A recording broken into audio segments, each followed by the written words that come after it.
Thank you, Jim. Thank you, Philip. So like Philip said, there are four organisations that have helped put today together. So we're going to just hear briefly from all of those. And I think by virtue of the order of the slides, I'm up first. So my name is John Hodges. I'm project manager for the Cherish project. So Cherish is part of the National Churches Trust. The project is funded by the National Lottery Heritage Fund, thanks to National Lottery players. And really, it fits into what we're trying to do at the National Churches Trust. We aim to build up our churches. We want to care for the fabric of our church buildings across the nation. We want to open up. We want to see churches open for people to come and experience what's inside and for the community to be served by our church buildings. And we're trying to speak up as well on behalf of churches to decision makers and government bodies across the UK, speaking up for the good that churches do. And the Cherish project is one of the things we are doing in Wales, parts of the northwest of England, and here in Scotland. We have support officers on the ground available for churches to talk to support you with funding applications, to support with training, to help you think about tourism and opening up your building. So if you've got questions about any of those things and how we can help you, do come and speak to me. I'll be on the stand just over here. So that's from the National Churches Trust and from the Cherish Project. Welcome to today. Next up, we've got Craig from Historic Environment Scotland. Hello, good morning. I have to say, I quite like that rigging. It is somehow fitting for the setting, it feels. I'm Craig Stanford from Historic Environment Scotland. I work in the Heritage Policy team, and I lead on a project, a really rewarding strategic heritage project called the Places of Worship project, which I am happy to talk at any point in time about. But HES is a public body that is charged with investigating, caring for and promoting Scotland's heritage. The historic environment is an inclusive term. You don't have to have a king buried in your place in order to be a part of the historic environment. Places of worship occupy a key part of this, no matter their age. It's about connecting people and place, and then those stories and the traditions, the things that these places kind of hold. It's about bringing that all together. So we would really like to hear from you. Also with me here today are folk from across from four teams. It's quite a big organization. There's a lot of teams. So we've got four teams in today, and they're spread across 3 stalls just here. So we've got my colleagues from the Historic Buildings team who can chat about what listing means for your buildings, talk about our place in the planning system. We've got our grants team, including Susan O'Connor, who you're going to hear from very shortly, who can talk more about what kind of projects we fund and the support that we do offer. We've got the community and economic development team, who can talk about how communities can care for and harness their historic buildings and really take advantage of them. And finally, we've got the technical research team, who can chat about some of the advice and guidance for maintaining historic buildings, getting them ready for net zero. So please do come and say hi. We're a very friendly bunch and love to hear from you. Thanks very much. I think That's up next is Victoria Collison, if I could. From, indeed, Historic Churches Scotland. thank you, Victoria. Hello, good morning, everybody. I'm Victoria Collison from Historic Churches Scotland. Historic Churches Scotland works in partnership with communities to save historic places of worship where they're at risk through sale, disuse or decay, and to create strong, sustainable community assets that are valued, cared for and bring local benefit. We do this in 2 main ways. Firstly, by taking into our own care and ownership a small number of irreplaceable, nationally important places of worship that are no longer in use, and secondly, by supporting communities taking ownership of their own local place of worship. Historic Churches Scotland is a building conservation charity and not a faith-based organisation. We work with places of worship of all faiths and denominations.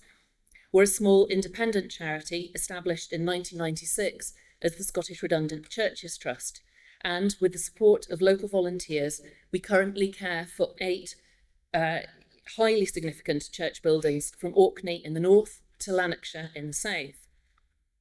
We value partnerships at a local, regional and national level, working together to make Scotland's places of worship better valued, used, maintained, and, when regular worship ceases, to give them their very best next life.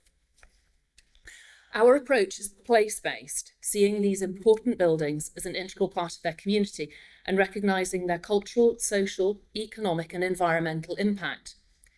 We care about these buildings and their past, present and future meaning to people. St Peter's Kirk at East Side in Orkney shows the way in which we work. It's the most recent addition to our portfolio, coming to us in 2021 in partnership with a local charity, the Friends of St Peter's Kirk, in a transfer of ownership supported by the Church of Scotland General Trustees, Presbytery and the local congregation. The Category A listed St Peter's in a stunning location on Newark Bay on the South Ronaldsay coastal path, surrounded by unique Orcadian flora and fauna, is a remarkable time capsule which has one of the last surviving central communion tables in Scotland. We're working with the Friends to conserve and repair the building, build local capacity and achieve sustainability with the long-term aim of transferring ownership to them.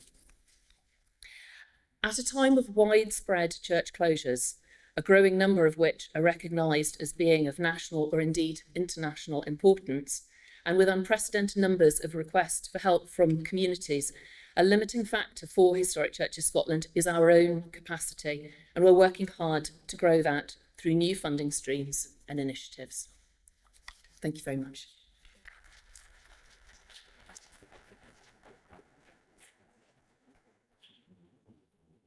Hello all, I'm DJ Johnston Smith. I'm the director of Scotland's Churches Trust. Now, hopefully you all know who we are, but we were formed in 2012 when two charities came together. Some of you will perhaps recognise the Scottish Churches Architectural Heritage Trust, which was formed in the 1970s by Magnus Magnusson and others, and the Scotland's Churches Scheme that was formed in the 1990s in St Mary's in Haddington. I've just been speaking to somebody from St Mary's in Haddington as well, so I'll give them a name check too. Hardwired into our DNA is the giving of grants, which we did for about 30 years. We gave about 3 million away to many people in this room over the years. And then the other parts are offering advice and a service for churches. And then a Scotland's Churches Scheme annual guidebooks delivering the best of Scotland's churches.